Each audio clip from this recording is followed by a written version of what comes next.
Hello friends, मेरा नाम है अमित यादव और आपका फिर से स्वागत करता हूं मेरे इस यूट्यूब चैनल में। दोस्तों, आज हम क्या पढ़ेंगे? The revolution and everyday life.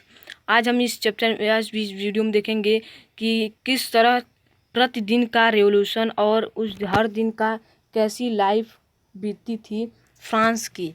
तो देखिए, पिछले वीडियो में हमने देखा था कि कैसे फ्रांस में रेवोल्यूशन को जो स्लेवरी वहाँ पर चल रही थी, राजा ने चला रहे थे वहाँ पर, कि दूसरे राज्य के जिस पर वो कब्जा किए थे, जैसे अफ्रीका पर वो अफ्रीका के लोगों पर राज कर रहे थे, तो वहाँ के लोगों को अपना गुलाम बना कर लाते थे और दूसरे कंट्रीज़ में वहाँ से उनको गुलामी करवाते थे और उनसे प्रोडक्शन करके सभी कंट्रीज़ में ट्रेड करते थे। तो वो सब देखे थे कि उसकी वजह से कि ट्रायंगुलर से ट्रेड होता था। तो वो सब हमने पिछले वीडियो में देखा था कि किस तरह पहले जो स्लेवरी थी वो चल रही थी और फिर जैकविन क्लब्स ने उसे बंद कर दिया और फिर से जो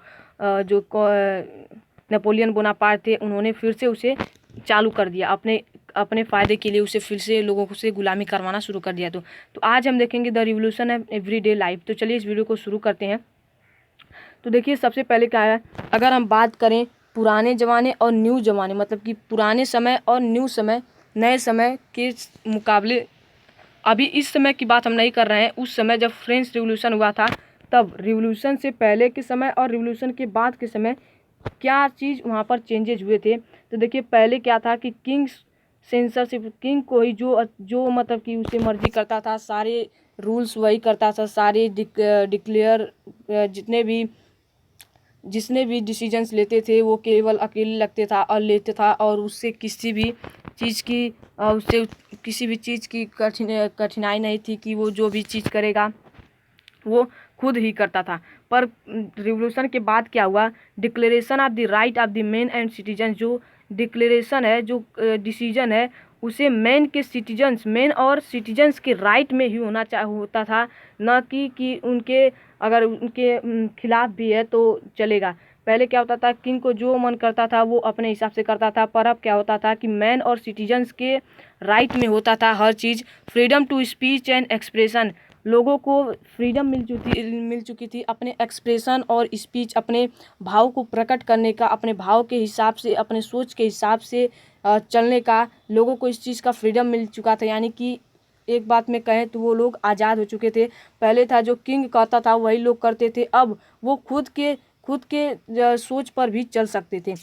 use of print, play, song and festive प्रोसेसन attract large number of the people, वो लोग बहुत सारे गाने गाते थे, फेस्टिवल मनाते थे, जिससे लोगों को ज़्यादा से ज़्यादा लोगों को अट्रैक्ट कर सकें अपने तरफ की हमारे साथ मिलो, हमारे साथ काम करो और हमसे अच्छे जीवन बिताओ। इस तरह के बहुत सारे लोग वो गाने गाते थे, फेस्टिवल मनाते थे। कब? रेवोल्यूशन के बाद। अब देखिए, नेपोलियन बोनापार्ट को मैंने आपको बताया था कि मैं आपको आगे बताऊंगा कि नेपोलियन बोनापार्ट कौन था। तो नेपोलियन बोनापार्ट के बारे में थोड़ा हम बात कर लेते हैं।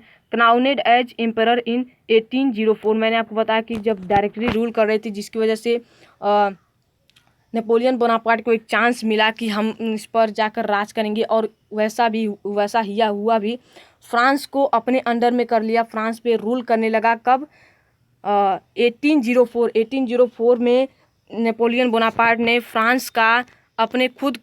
नेपोलियन बोनापार्ट ने खुद को फ्रांस का एम्परर घोषित कर लिया 1804 में।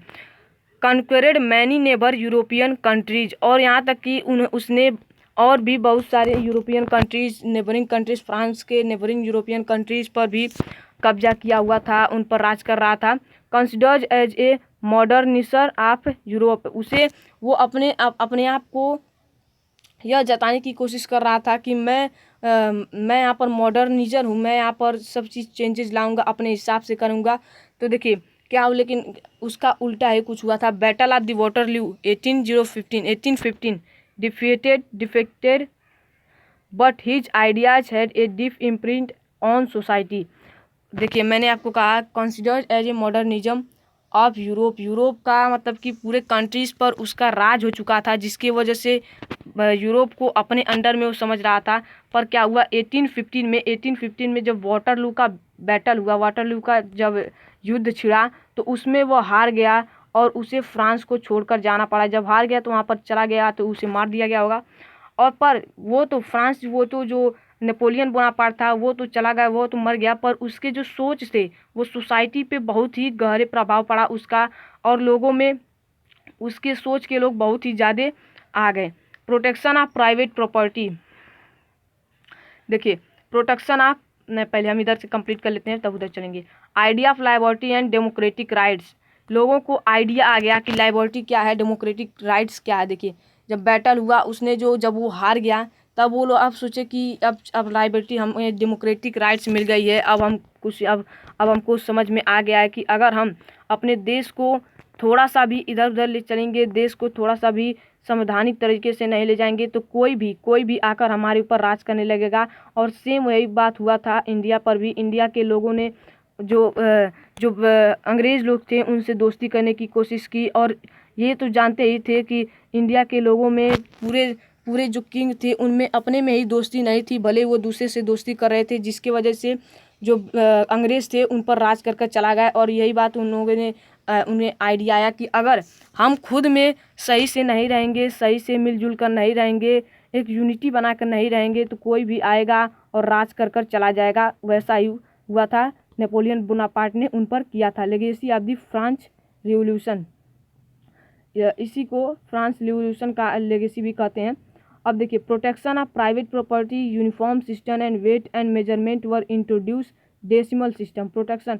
अब देखिए प्राइवेट प्रॉपर्टी जो थी उनकी प्रोटेक्शन के लिए बहुत से लोगों ने मतलब कि झगड़े फसाद करने शुरू कर दिए थे, और उन्होंने बहुत सारे प्राइवेट प्रॉपर्टी जो थी उनको हटा दिया गया था, उन्हें गवर्नमेंट को सौंप दिया गया और गवर्नमेंट अब उन्हें चलाने लगी।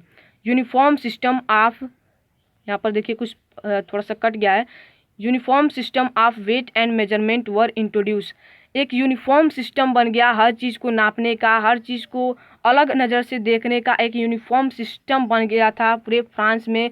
अब फ्रांस के लोग थोड़े समझदार हो चुके थे कि अब अगर सही से हमें रहना है तो हमें देश को एक डेमोक्रेटिक तरीके से ले चलना होगा, एक पूरे देश में एक एकता होनी चाहिए, न किसी को कमज़ोर कहा जाए, न कि उसे मतलब कि थर्ड स्टेट की वजह से उसे नीचे कहा जाए कि तुम दलित हो, ये सब हमारे देश में जैसे हमारे देश में होता है। तो उस तरह के उन लोगों ने भाव एकदम ख़त्म हो गया। उन लोगों ने कहा कि अगर हमें पूरे मिलजुल कर रहना है तो हमें सबसे पहले जो भेदभाव है उससे हटाना पड़ेगा। और इसका ही यहाँ पर मैंने लिखा नहीं है, यहाँ पर गलती हो गई है, देखिए इसका ही राम मोहन, जो आपको देखिएगा एक एनसीईआरटी बुक में पीछे देखिएगा, आपको एक बॉक्स में आपको दिखेगा कि कौन थे। उन लोगों ने इस जो आइडिया था इसका बहुत ही आदर किया और इसे अपनाया भी, और अपने कंट्री में भी सेम ऐसा ही हुआ कि सबसे पहले कि भाई भेदभाव जो है उसे अलग किया जाए और सभी लोग एक यूनिटी बना कर रहे हैं, आइडिया ऑफ लिबर्टी। तो देखिए हम इस वीडियो में हम आपको बता देते हैं कि सबसे क्या चीज़ याद रखने वाली बातें हैं। सबसे पहले कि जो 1804 में नेपोलियन बोनापार्ट एम्परर बना था फ्रांस का, और 1815 में वो हार गया था वाटरलू के बैटल में, युद्ध में, जिसकी वजह से फ्रांस जो था वो एकदम आज़ाद हो गया था। तो यहाँ पर दो डेट आपको बहुत ही याद रखना है, 1815 और 1804। तो यही था वीडियो, और इसी के साथ हमारा चैप्टर ख़त्म होता है। और इसके बाद है एनसीईआरटी एक्सरसाइज। अगर आपको चाहिए तो बता दीजिएगा कमेंट में, आपको इसके लिए अलग से मैं वीडियो अपलोड कर दूंगा। तो चलिए इस चैनल को सब्सक्राइब कर लीजिए, और इस कमेंट कीजिएगा कि कौन सा चैप्टर इसके बाद आप पढ़ना चाहते हैं। सबसे पहले देखिए हम क्या करेंगे, टर्म वन के जितने भी चैप्टर आएंगे वो सबसे पहले हम कंप्लीट करेंगे। तो हिस्ट्री में तो सबसे पहले टर्म 1 में केवल एक ही चैप्टर आएगा, द फ्रेंच रिवॉल्यूशन, और जो है और बाकी के वो टर्म 2 में आएंगे। तो हमने हिस्ट्री का तो टर्म 1 के लिए कंप्लीट कर लिया है। अब बचता है जो इकोनॉमिक्स, सिविक्स, ज्योग्राफी। तो आप बताइएगा कि कौन सा पढ़ना चाहते हैं, तो मैं उसी पर वीडियो अपलोड करूँगा। चलिए धन्यवाद। नोट्स डाउनलोड करने के लिए डिस्क्रिप्शन बॉक्स में लिंक आपको मिल जाएगा, क्लिक करिए और डाउनलोड कर लीजिए। चैनल को सब्सक्राइब ज़रूर कीजिएगा। मैंने आपको हैंड रिटन नोट्स बनाकर आपको देने की कोशिश की है और समझाने की भी कोशिश की है। वीडियो को लाइक करें, दोस्तों के साथ शेयर करें।